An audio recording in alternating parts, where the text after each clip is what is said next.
भारतीय लोकतंत्र में नगर निकाय चुनाव का एक अलग महत्व है। एक प्रधानमंत्री, मुख्यमंत्री, सांसद और विधायक की देश निर्माण में जितनी भूमिकाएं रहती है, उतनी ही एक पार्षद की भी रहती है। क्योंकि पार्षद एक कॉलोनी का विकास करता है। जब एक कॉलोनी का विकास होगा, तब शहर का विकास होगा। उसी क्रम में शहर के साथ प्रदेश और देश का विकास होगा। इन्हीं महत्वों को जानने के लिए इंदौर के वार्ड नंबर 72 से भाजपा पार्षद प्रत्याशी योगेश केंद्र से साधना न्यूज ने खास बातचीत की।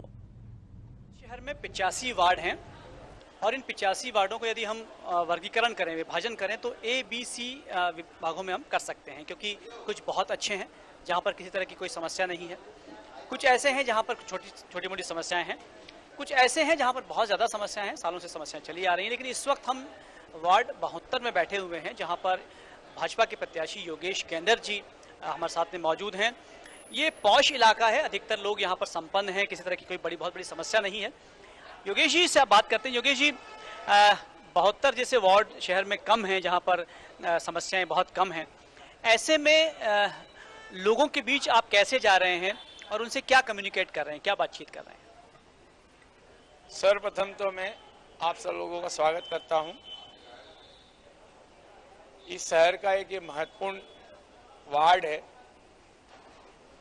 यहाँ पे एक लोकमान्य नगर कॉलोनी है। वहाँ के क्रियाशील नागरिक हैं जो अपने आप में बहुत कुछ जवाबदार नागरिक कह लो इनको, कि उन्होंने ऐसी व्यवस्थाएं दी है।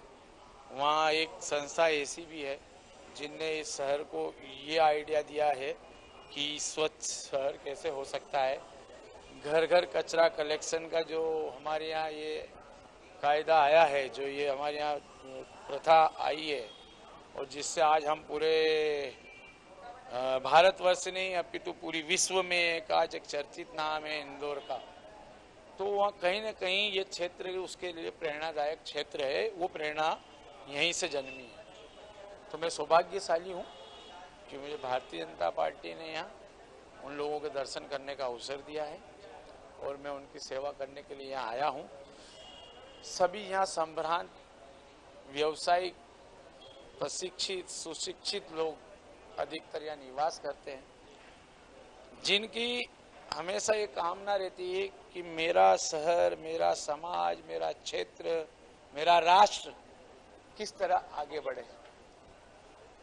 मैं उन्हीं सब विषयों को लेकर उनके पास जाता हूँ, उनसे मार्गदर्शन प्राप्त करता हूँ कि आप लोग तो बड़े प्रेरणादायक लोग हो, रचनात्मक रूप से देख लो, सांस्कृतिक रूप से देख लो, इस शहर के नहीं, इस देश को नेतृत्व देने वाले, दिशा देने वाले लोग यहाँ पर निवास करते हैं।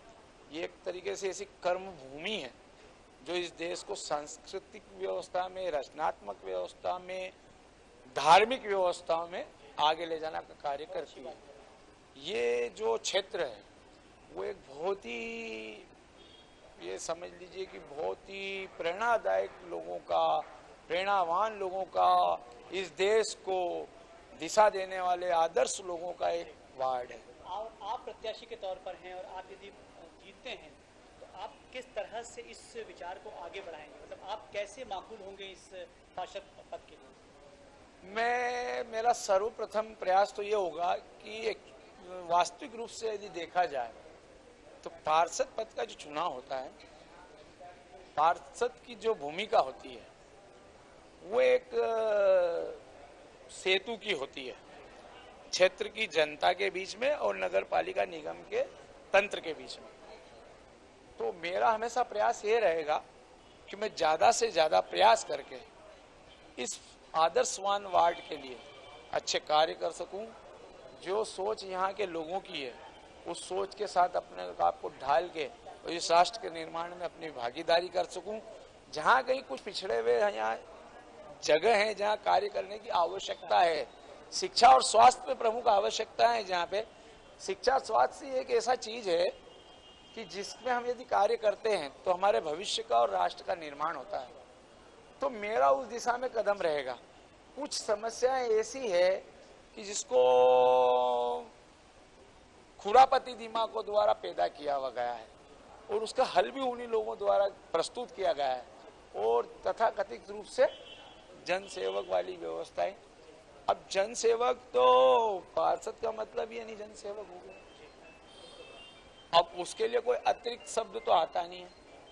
अब चूंकि राजनीति क्षेत्र में है तो राजनीति क्षेत्र में तो जो नेतृत्व करेगा वो नेता होगा ही। बहुत संक्षेप में, यदि आप जीत जाते हैं तो पहला काम, महत्वपूर्ण काम आप क्या करते हैं? सबसे महत्वपूर्ण कार्य ये करूंगा कि इस क्षेत्र की जो पेयजल की व्यवस्था में जहाँ कोई थोड़े से व्यवधान है, सर्वप्रथम उसको करूंगा। दूसरा, यहाँ देखूंगा कि स्वास्थ्य के लिए कहाँ कार्य करने की आवश्यकता है और शिक्षा के लिए कहाँ कार्य करने की, उनको प्राथमिकता दूंगा।